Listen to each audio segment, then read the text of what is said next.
Oke teman-teman, langsung aja ya. Jadi proses pertama dalam pembuatan gula pasir dari tebu itu yaitu melalui proses pemanenan si tebu-tebu tadi. Nah, kemudian dari proses yang kedua kita memasuki proses penggilingan di mana digiling dalam mesin yang bernama roll mills. Jadi di dalam mesin itu nanti akan terdapat kaporit dan akan keluar dalam bentuk ampas. Setelah tebu dipanen, tebu harus segera dikirimkan ke penggilingan atau pabrik sebelum 24 jam untuk menjaga kualitas nira dalam tebu agar tidak berkurang jumlah sukrosa dalam tebu. Lalu, tebu digiling dengan mencacah dalam mesin dan menjadikannya menjadi bagian-bagian yang lebih kecil. Setelah tebu atau batang tebu dicacah, batang tebu harus segera diperas dengan alat-alat pemerasan yaitu roller mill. Pemerasan dilakukan dalam 10 tahapan dengan 5 mesin, yaitu yang pertama mesin 1, yang kedua adalah mesin kedua, dan ketiga adalah yang mesin ketiga, keempat adalah mesin keempat, dan kelima adalah mesin kelima.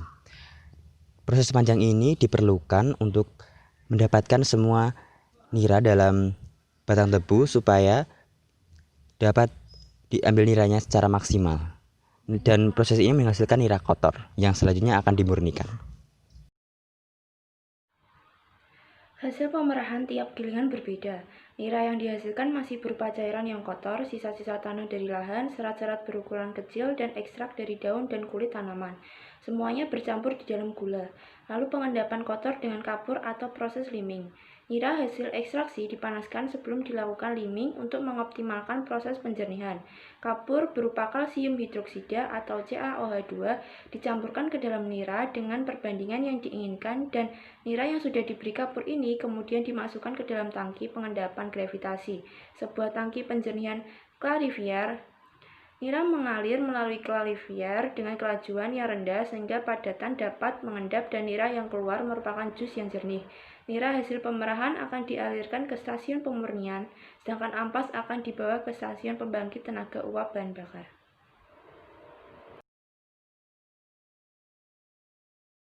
Dan ampas, pemurnian jus gula dengan memisahkan antara zat bukan gula dan zat mengandung gula. Umumnya di Indonesia menggunakan metode sulfitasi, yaitu jus mentah terlebih dahulu dipanaskan melalui heat exchanger sehingga suhunya naik menjadi 700 derajat Celcius. Kemudian jus mentah diendapkan dengan menambahkan susu kapur dan karbon dioksida. Jus melewati filter karbon menghasilkan zat semacam lumpur yang disebut jus kotor. Jus kotor ini selanjutnya dipompa ke mesin pengendap. Di sini jus kotor diendapkan ke dasar dan jus murni dialirkan ke pemanas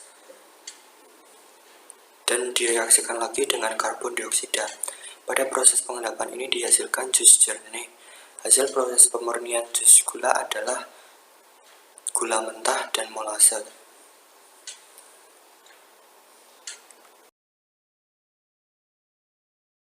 Hasil dari proses pemurnian adalah nira jernih. Langkah selanjutnya dalam proses pengolahan gula adalah proses penguapan. Penguapan dilakukan dalam bejana evaporator. Tujuan dari penguapan nira jernih adalah untuk menaikkan konsentrasi dari nira mendekati konsentrasi jenuhnya. Pada proses penguapan menggunakan multiple effect evaporator dengan kondisi vakum. Penggunaan multiple effect evaporator dengan pertimbangan untuk menghemat penggunaan uap. Sistem multiple effect evaporator terdiri dari 3 buah evaporator atau lebih yang dipasang secara seri. Penguapan dilakukan pada kondisi vakum dengan pertimbangan untuk menurunkan titik didih dari nira.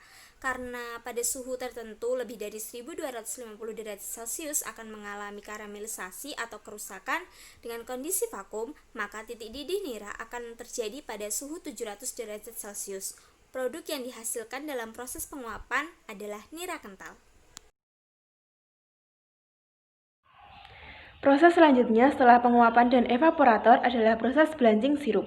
Proses blanching sirup gula atau nira kental ini adalah proses penurunan viskositas atau kekentalan nira dengan penambahan zat SO2.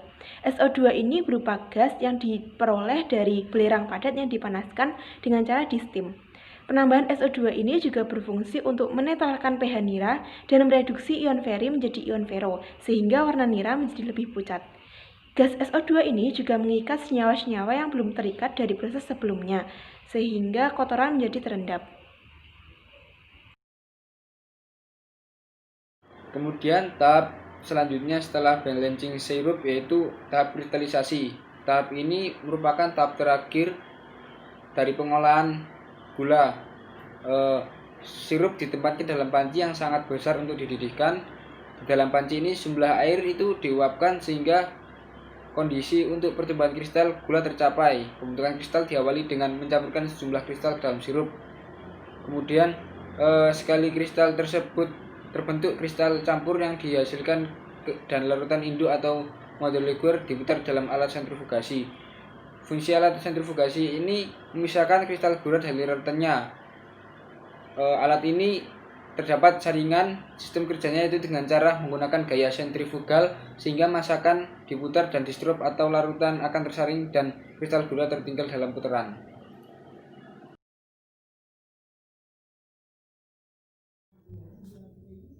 Setelah proses pengkristalan, selanjutnya kristal yang sudah didapatkan tadi akan memasuki proses pemisahan atau sentrifug. Sentrifug adalah alat yang digunakan untuk memisahkan gula dari air dengan sistem pemutaran atau pemanfaatan gaya sentrifugal. Pada mesin ini juga terdapat saringan. Cara kerjanya adalah gula basah diputar dan struk atau larutan akan tersaring dan kristal gula tertinggal dalam putaran.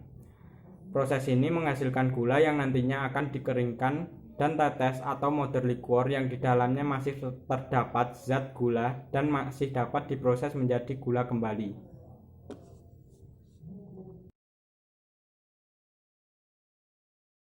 Setelah dihasilkan gula kristal dari proses pemisahan, selanjutnya adalah pengeringan dengan talang goyang atau dianginkan dengan kipas khusus dan oven pengering gula serta tempat khusus, agar gula kering sehingga air yang terkandung hampir 0%. Pengeringan ini dilakukan karena pada hasil sentrifugasi masih terdapat sekitar 20% air di dalam gula, sehingga jika tidak dikeringkan akan merusak gula setelah proses pemasakan.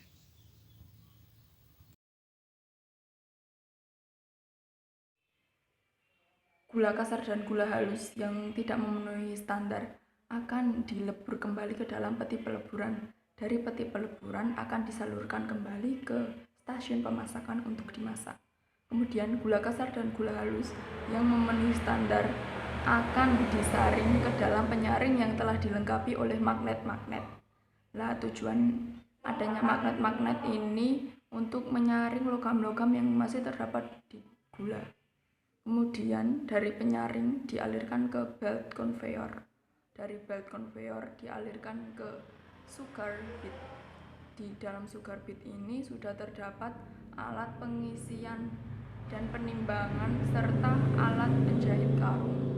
Kemudian dari sugar bean dialirkan ke belt conveyor untuk dikumpulkan, selanjutnya dimasukkan ke dalam gudang penyimpanan gula.